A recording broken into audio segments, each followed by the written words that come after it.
ver cómo la nueva regulación de protección de datos, que entró en vigor precisamente ahora hace justo un año, el 25 de mayo del año pasado, y que es un reglamento europeo con una aplicación luego de una ley que es de diciembre del año pasado y que afecta sobremanera a todas las relaciones con las pymes.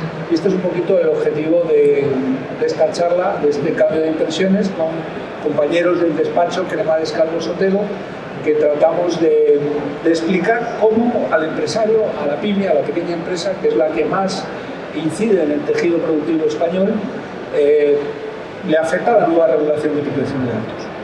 Además, nosotros hemos estado siempre por razones como despacho de abogados muy involucrados con el crecimiento de las pymes y con el crecimiento de las startups y con el crecimiento de todo lo que es el mundo digital. De hecho, acabamos de publicar un libro que está teniendo mucho éxito, que se llama Derecho Digital. Es una novedad grande, es este libro que tenemos aquí, en una de las mejores editoriales jurídicas, que es Aranzadi, y que el concepto del libro, para aquellos que estén interesados, que además afecta a todo, no es un libro estrictamente, es un libro jurídico, pero pensado para los pequeños empresarios, para los economistas, para la gente de ADE, para aquellas personas que quieren tener un conocimiento, una primera realidad de aproximación a la realidad de la protección de datos y de las nuevas tecnologías en el mundo del derecho. Lo explico en dos palabras.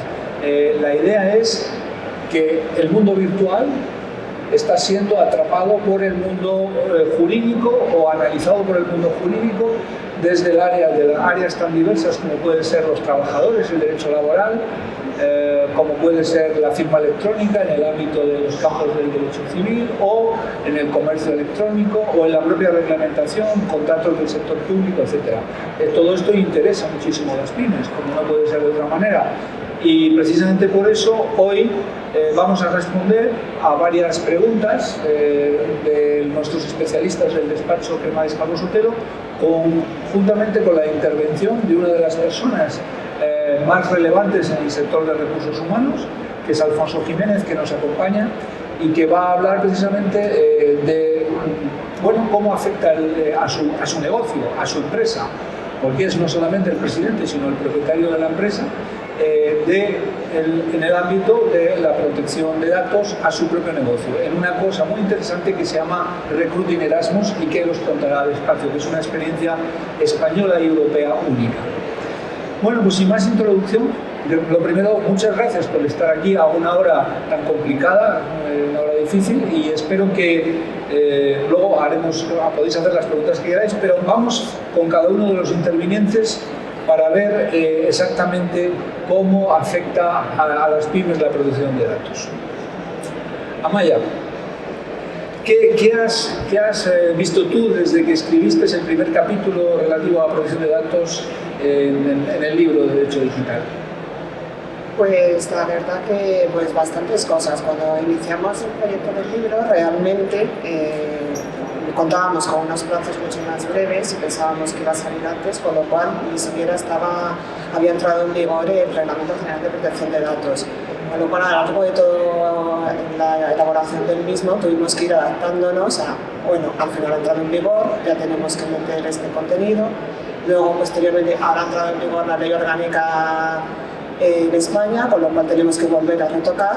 Todo esto que a nosotros nos pasó con un capítulo es lo que le estaba pasando en la práctica en paralelo, en la realidad, a todas las empresas, que realmente, a pesar de que el reglamento había entrado en vigor en 2016 y teníamos todos un periodo de 2 años para poder adaptarnos, todo el mundo estaba un poco a la espera de a ver qué dice la agencia, a ver si aprueban una norma nacional y nos facilita un poco lo que es la implementación. Al final creo que nos pilló el toro a casi todos y hubo un momento ahí de crisis, casi pánico, justo antes del 25 de mayo, en el que todo el mundo corriendo trató de adecuarse al reglamento. Pero que pasó el 25 de mayo, el mundo siguió girando y ya nos hemos como relajado un poco, en el sentido de que es ahora y creo que realmente cuando se empieza a hacer la implementación con un poco más de calma y más centrados. Creo que de todas formas sí que fue positivo ese impulso que nos dio el hecho de entrar en aplicación la norma, porque la realidad es que nos pusimos las pilas y salieron a flote muchos tratamientos que las propias empresas no eran ni conscientes de que estaban haciendo. Sí que se conciencia un montón en que hay que cumplir con las normas de protección de datos. ¿Y qué tipo de actividades afectan más o entiendes tú que afectan más a las pymes en el área de protección de datos? En el área de protección de datos, bueno, yo creo prácticamente no solo a las pymes, sino a todas las empresas. Hay una serie de tratamientos que son comunes. Todas las empresas tratan datos de empleados, datos de clientes, datos de proveedores. Esos son los tratamientos principales. Luego, en mayor o menor medida, sobre todo dependiendo del sector de actividad en el que nos estamos moviendo, pues ya tenemos más datos que vienen a través de las páginas web, de las aplicaciones móviles, aunque la verdad es que cada vez es mayor el número de empresas que recaban datos a través de estas vías, porque vamos, en todo lo que sea digital, además hay mucha pequeña empresa que precisamente su negocio es a lo mejor que tiene una aplicación o dos o una plataforma de comercio electrónico, son pequeñas empresas con muy pocos empleados y que realmente potencialmente pueden manejar un gran volumen de información. Muchas gracias, muchas gracias. Teodora, vamos a saltar un poco a las novedades. ¿Cómo ves tú la figura del delegado de protección de datos y cómo afecta a las pymes? Ante todo, muchas gracias, Pepe, por la invitación a participar en este panel y gracias también a los organizadores del evento.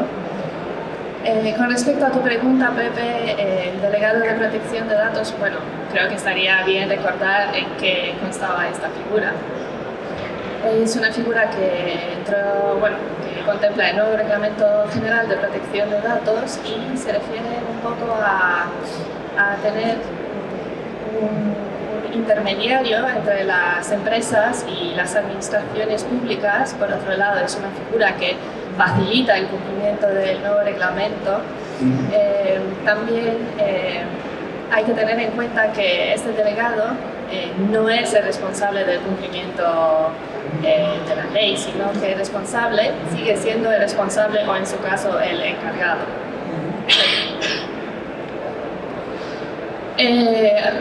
Quizás la pregunta para las pymes es en qué casos necesitan disponer de un delegado de protección de datos. Y bien, aparte de los casos contemplados por el nuevo reglamento, que eran excluyendo el ámbito de las administraciones públicas, pues cuando los empresarios realizaban como actividad principal tratamientos de observancia habitual y sistemática de los interesados a gran escala, o cuando trataban también a gran escala datos de carácter sensible.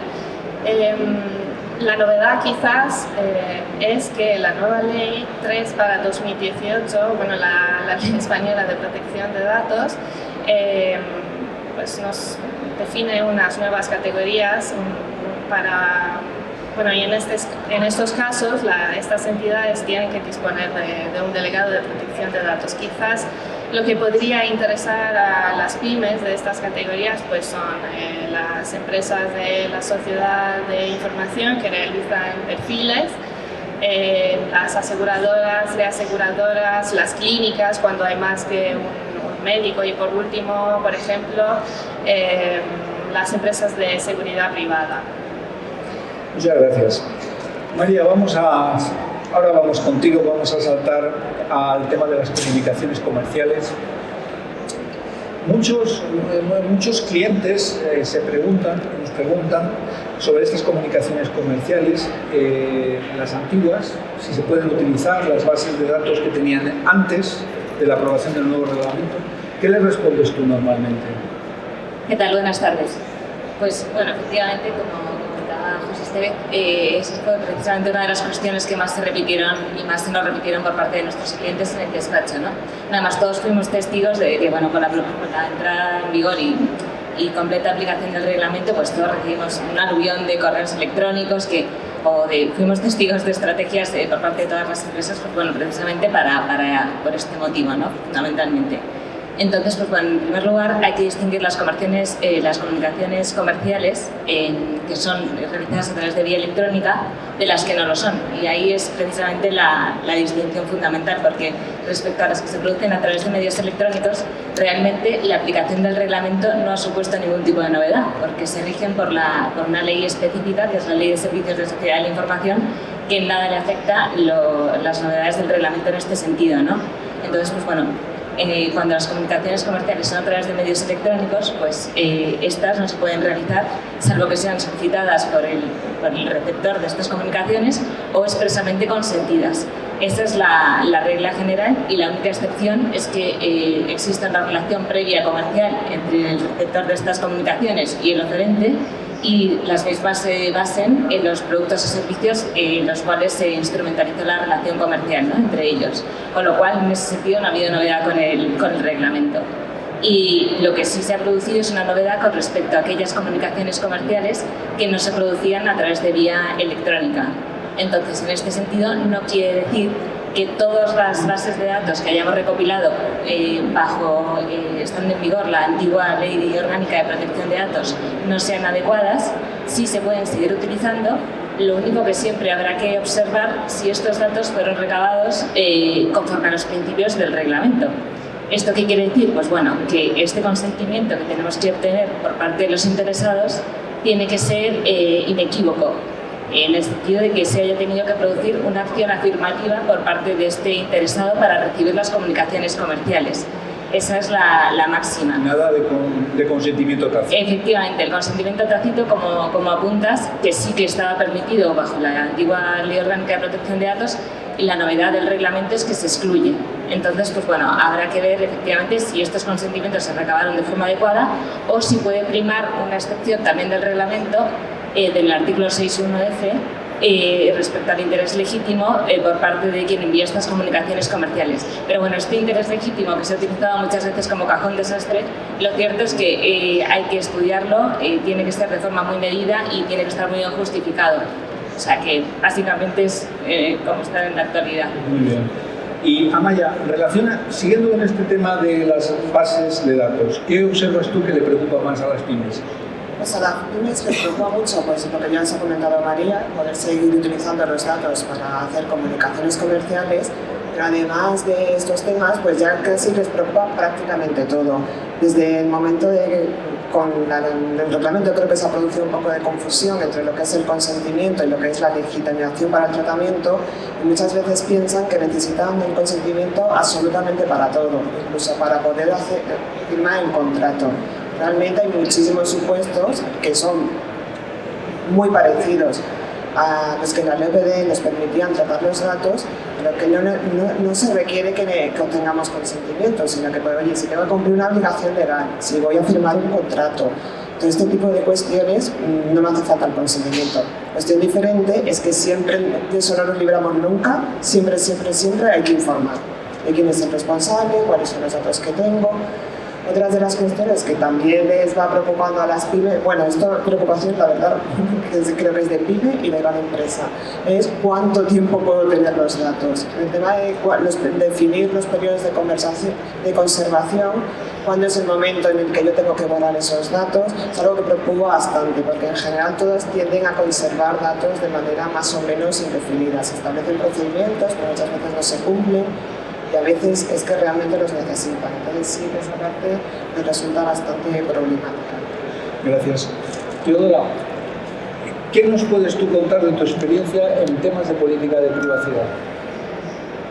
Bueno, con respecto a las políticas de privacidad, considero que las pymes deben prestar especial atención y dedicar recursos a tener una buena política de privacidad en el contexto del crecimiento que está teniendo Internet, la globalización y, bueno, realmente la política de privacidad puede ser una auténtica tarjeta de visita, es un elemento muy visible que puede hablar del nivel de cumplimiento de esa empresa. Y es que todavía vemos en la práctica que muchas empresas utilizan los textos característicos, la protección de tus datos es muy importante para nosotros, vamos a aplicar las mejores condiciones y las mejores medidas de seguridad. Pues estos textos genéricos son justo lo que hay que evitar, porque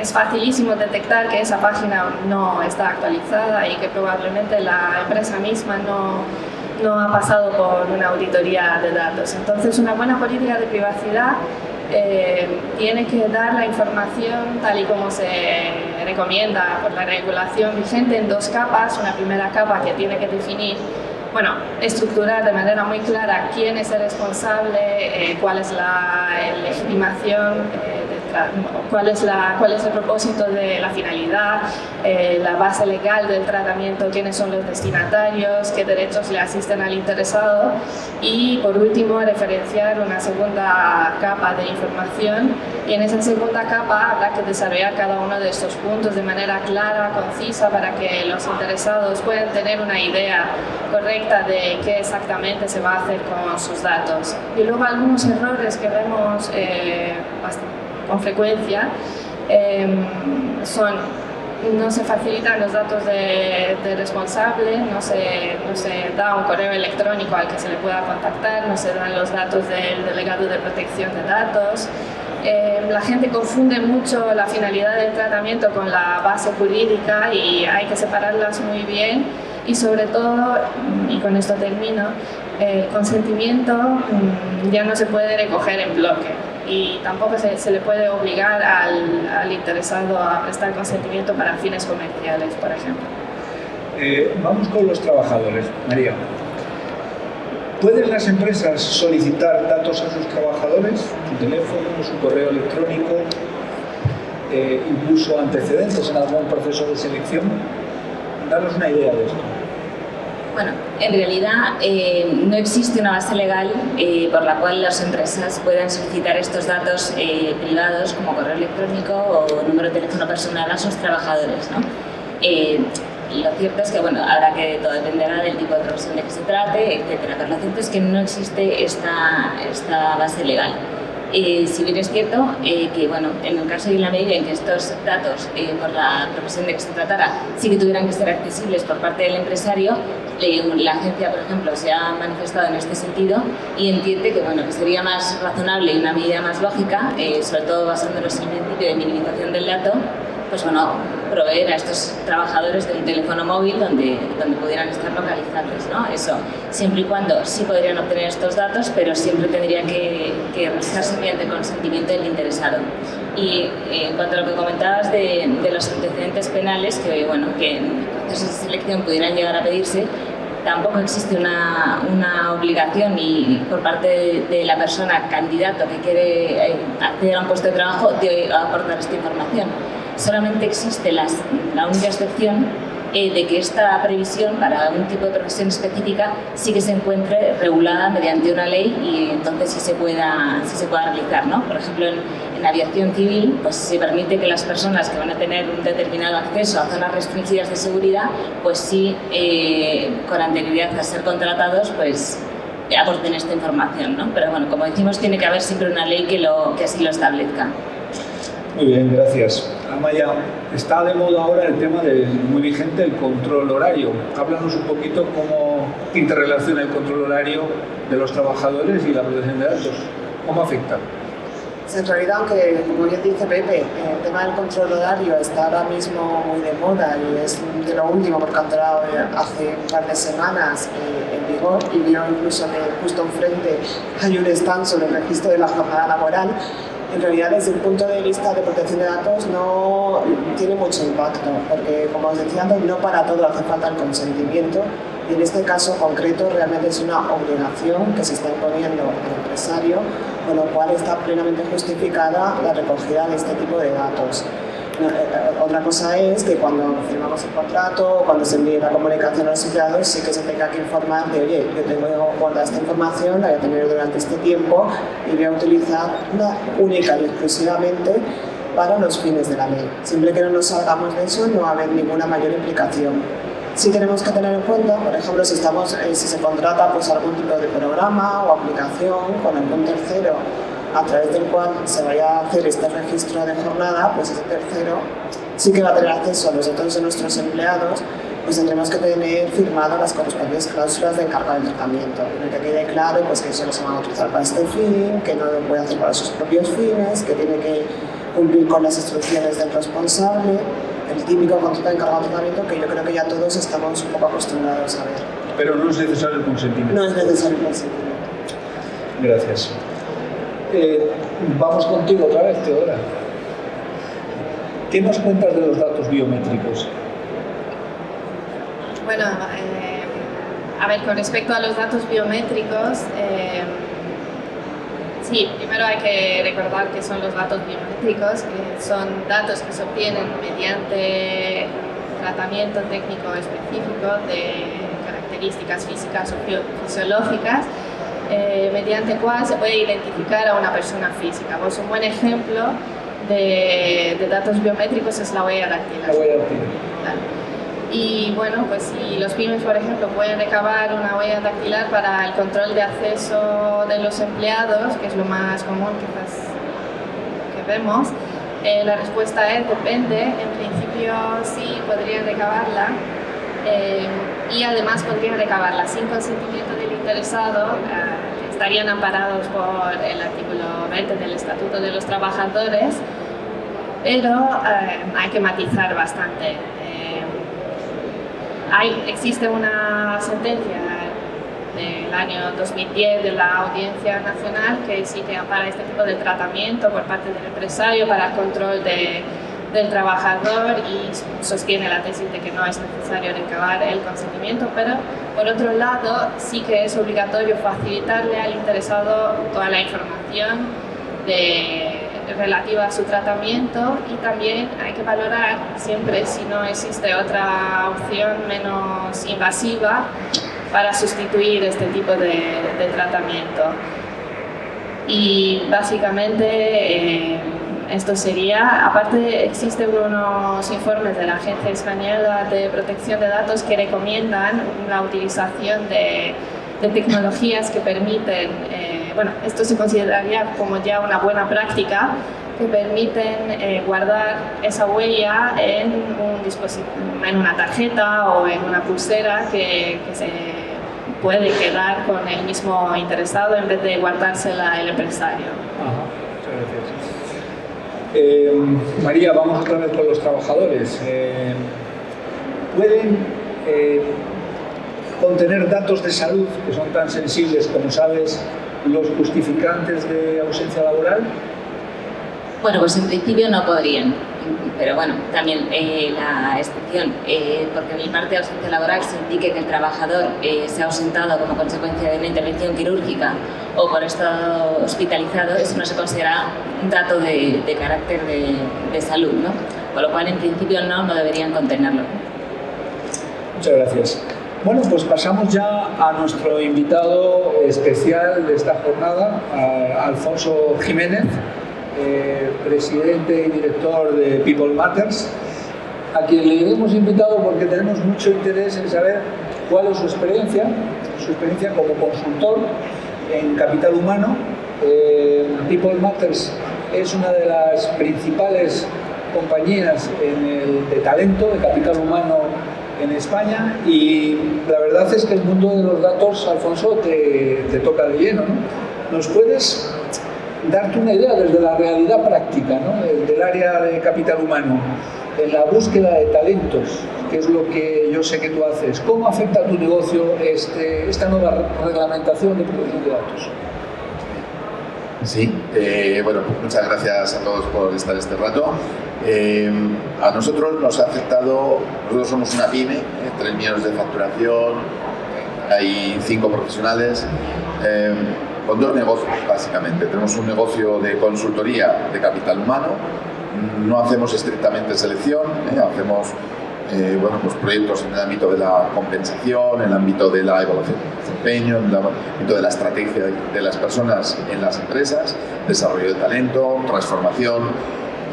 Y por otra parte tenemos una plataforma digital que llamamos Recruiting Erasmus, que es un portal en donde ponemos en relación alumnos internacionales con grandes empresas, con un club de empresas interesadas en los alumnos internacionales. Esto fue un proyecto que derivó en plataforma, que llevamos con ello ya 11 años y la razón esencial es que los alumnos internacionales poseen competencias diferenciales. El hecho de que un chico joven salga, una chica salga con 21 años a otro país, o si va a hacer un máster pues con 23 años, esa experiencia le desarrolla sus competencias, sus habilidades de adaptación, de flexibilidad, de idiomas, etc., ¿no? Entonces, tenemos la suerte de que España es un gran hub de recepción de alumnos internacionales de todo el mundo y un gran emisor de alumnos internacionales, fundamentalmente Europa, pero también a otros destinos, ¿no? Bien, entonces lo que desarrollamos es una plataforma para poner en relación esos jóvenes con un grupo de empresas interesadas en la captación de ese talento diferencial, ¿no?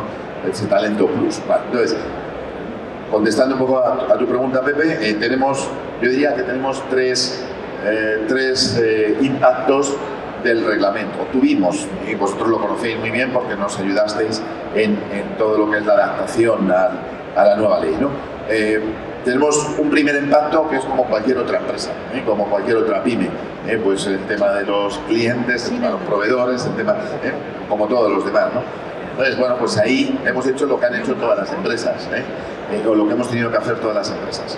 Hay un segundo impacto en el área de consulting, de consultoría, y es que hay algunos proyectos de nuestra actividad que manejan datos bastante sensibles, de directivos y de empleados, que serían, yo diría, básicamente dos ámbitos.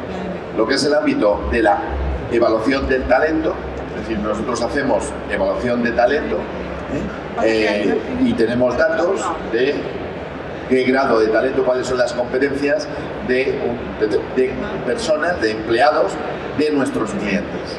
Eso requirió un tratamiento especial y tenemos que asegurar que los datos que ya de entrada nos pasa el cliente, pues tienen ellos la autorización de que nos lo pasen. Es decir, que ahí hay una cierta complejidad. Otro ámbito importante es el ámbito de la retribución. Al final nosotros formulamos, definimos la retribución para las personas de nuestros clientes, políticas retributivas, pero que al final terminan con nombres y apellidos, es decir, cuánto va a ser la subida salarial general de una determinada empresa un determinado año, pero cuánto va a subir o cuál ha sido el desempeño de esta persona y por lo tanto cuánto va a tener, cuánto va a ser el incremento, cuánto va a ser o qué participación va a tener en una stock option, etc. En definitiva, es el conjunto de, digamos, de la retribución. Bueno, estos dos temas son muy sensibles, requirieron un tratamiento especial. El tercer impacto peculiar fue precisamente el de la plataforma, el de los datos de la plataforma, porque esos datos los habíamos ido consiguiendo de esos 44.000 jóvenes, ¿no?, a lo largo de 10 años, ¿no? Y teníamos que asegurar que teníamos el consentimiento, la conciencia, la autorización para la explotación que, bueno, pues que estaban reguladas de una manera distinta, ¿no? Entonces, esos serían como los tres ámbitos. El primer ámbito yo creo que es más común a cualquier otra empresa, el segundo ámbito tuvo un tratamiento muy especial y el tercero pues yo diría que es similar al de los datos que tienes en cualquier otra plataforma de naturaleza digital. Y Alfonso, ¿cómo los demandantes de datos y vosotros como, digamos, conservadores de esos datos, ves que reaccionan en vuestro, digamos, relaciones diarias con vuestros clientes? Es decir, ¿cómo sientes eso tú como empresario? Bueno, yo creo que hubo un primer momento de despiste y yo diría que de queja generalizada. A ver, en general al ser humano no le gusta que le pongan normas, ¿no? Que nos pongan normas, ¿no? Pues, y en Europa tenemos tendencia a poner muchas normas y muchas regulaciones, ¿no? Entonces, bueno, pues hubo una cierta, yo diría, resistencia. Yo creo que ya este año que llevamos, lo que se ha generado es una, bueno, pues una pérdida del miedo a tener que estar regulados en materia de datos. Yo diría que incluso, bueno, también a ver, esto tuvo coste para la pyme y tuvo coste para las empresas, En nuestro caso, en el ámbito jurídico, pero también en el ámbito tecnológico. Es decir, que esto no es de gratis. Es decir, esto es una regulación que sale pues, de Europa y luego del gobierno español y tal, pero que al final supone coste, ¿no? Supone que tienes que hacer cosas, ¿no? Si lo haces bien, se supone que te va a reducir los riesgos, ¿no? Y por lo tanto, bueno, pues en su retorno pues viene por ahí. Pero en cualquier caso, yo diría que en este momento, yo creo que la sociedad en su conjunto, en este momento de revolución digital, tenemos que ser muy conscientes de que nuestros datos están fluyendo, están en el aire, están en la nube y, bueno, el que todos, personas y empresas, seamos sensibles hacia eso que forma parte casi de nosotros, que nos identifica, que nos permita segmentar, bueno, pues yo creo que es algo, entre comillas, positivo y que tenemos que apoyarlo. Sí es verdad que cuando comparas ese sentimiento hacia el dato, hacia el uso del dato, por parte de colegas de otros entornos, del mundo más anglosajón o de mercados emergentes, nosotros estamos en la primera división. Y bueno, vosotros sois más expertos en derecho comparado, pero yo creo que nosotros nos hemos puesto en un plano absolutamente regulado, muy extremo, que incluso con colegas nuestros en Norteamérica lo que sentimos es que están por detrás de nosotros, bueno, o nosotros por detrás de ellos. Es decir, que no tienen tanta regulación, tanta protección y tanta sensibilización como nosotros hemos, yo creo que, aprendido a partir de las directrices europeas y del reglamento español. Se dice que el dato, es algo muy conocido, es el oro de nuestro tiempo. Y a mí me interesa mucho tu percepción como CEO de una empresa como People Matters, que trabaja a fondo el mundo de los datos, la experiencia de Recruiting Erasmus. Que nos hables un poquito más en estos minutos que nos quedan de Recruiting Erasmus, por una razón que nos vas a explicar ahora, pero sobre todo para los que nos están escuchando, que se sepa que es una marca española, reconocida por la Unión Europea. Es decir, hablamos de Recruiting Erasmus, marca española, propiedad de People Matters y que tiene ámbito europeo. Esto es muy interesante porque me gustaría un poco que nos lo explicases. Bueno, efectivamente es una plataforma reconocida en Europa, es marca europea. En este momento, para que os hagáis una idea, el 90% de los jóvenes que han puesto su currículum a disposición del Club de Empresas son españoles y tenemos aproximadamente un 10%, es decir, 4.300 alumnos internacionales que han pasado en algún momento por las universidades españolas. Hay dos comportamientos. Hay un comportamiento de encuentro trabajo, pero sigo en la plataforma porque a lo mejor en el futuro me puede interesar, es decir, estoy trabajando ya en un sitio, llevo en la plataforma 8 años, 10 años, pero me interesa seguir, no me doy de baja.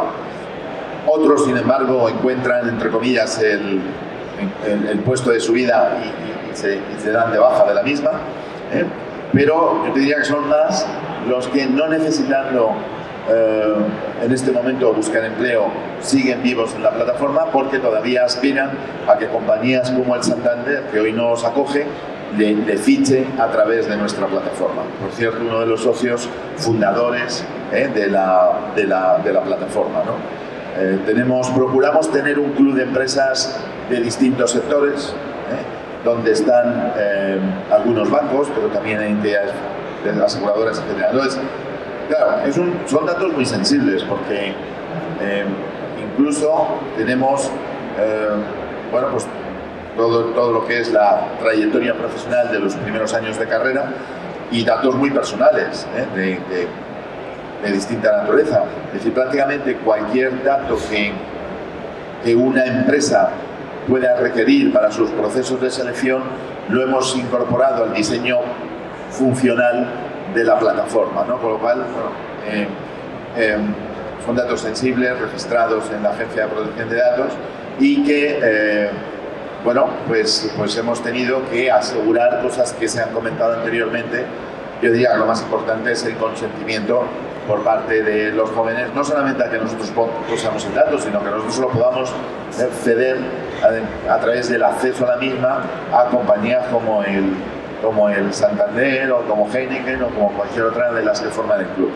Es una parte importante de tu negocio, entiendo, o del negocio People Matter. Sí, más o menos estamos hablando de en torno al 15% de nuestra facturación y de hecho podría ser no solamente una marca, sino que podría ser una empresa prácticamente y hacer un spin-off en un momento determinado de la misma. ¿Y habéis encontrado especiales problemas en el mundo de los datos, reclamaciones o...? No, debo decir que en 15 años solamente hemos tenido una incidencia respecto a los datos asociada a un pequeño fallo tecnológico de caída de la plataforma en el momento en el que esa persona, ese joven, en ese momento lo que hicimos fue ponernos en contacto, disculparnos, pero hemos tenido una incidencia en 11 años. En todo caso es un orgullo para nosotros tener una marca española que se llama Recruiting Erasmus. Muchas gracias, Alfonso, muchas gracias, María, Amaya, Teodora. Quedan 3 minutos de este panel. Si está abierto a las preguntas que quiera el público, si quiere hacer alguna pregunta.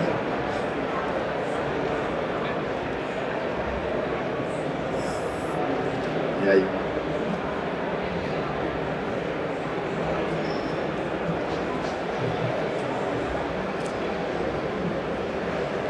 Hola. En relación a la última pregunta que le ha realizado el invitado, ¿qué grado de incidencias hay en general en las pymes con relación a denuncias de usuarios por mal uso de datos? Amaya, quizá. En realidad, se están recibiendo desde que ha entrado en vigor el reglamento y sobre todo desde que se empezaron a enviar todos los mails y que tengo tus datos, necesito el consentimiento, creo que ha crecido mucho el número de ejercicio de derechos, tanto de acceso a los datos, de preguntas de qué datos tienes, para qué los usas o suprime mis datos. Todo este tipo se ha incrementado, yo creo que casi al doble. Tenemos clientes que nos lo han dicho, y antes recibíamos una solicitud de ejercicio de derecho una vez al año, se centraba sobre todo en no me envíes comunicaciones electrónicas, pero respecto al resto no había más, y ahora desde que empezamos con el reglamento se han duplicado las denuncias ante la agencia. No te sé decir el porcentaje que hay, pero sí que se están presentando reclamaciones de muchos usuarios. Unas veces tienen razón, otras no, evidentemente. Pero yo creo que cada vez la gente está más informada y es mucho más consciente de que no se pueden manejar sus datos alegremente, digamos. Entonces creo que eso sí que ha habido una gran concienciación por parte de las personas. En general, todos como individuos lo sabemos. Gracias. Nos queda 1 minuto, todavía hay tiempo para una última pregunta.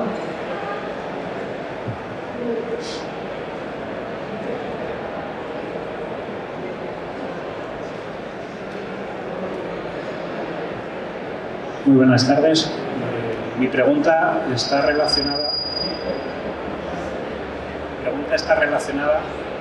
al uso que hacen muchas pymes de aplicaciones y redes sociales que en gran medida están alojadas en países como Estados Unidos, por ejemplo.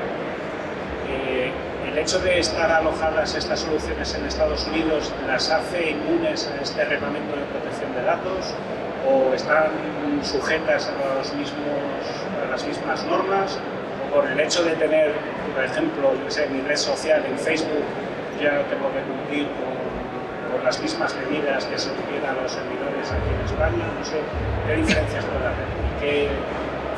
¿Qué derechos pueden exigirme a mí para cumplir en el uso de esas redes sociales y esas herramientas? Gracias. ¿Quién queréis? ¿Teodora? No sé si lo he escuchado muy bien.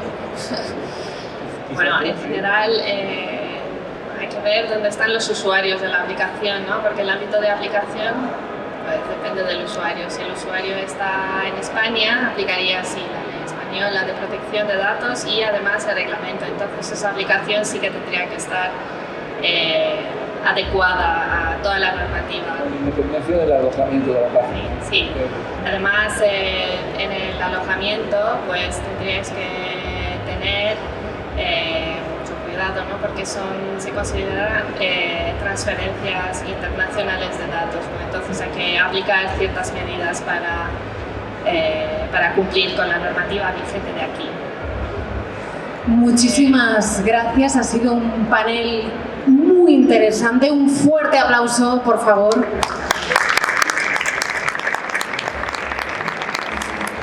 Y continuamos, os invito a quedaros. Vamos a tener un detalle por parte de los siguientes ponentes, así que en un minuto estamos con un coloquio muy interesante. Muchas gracias.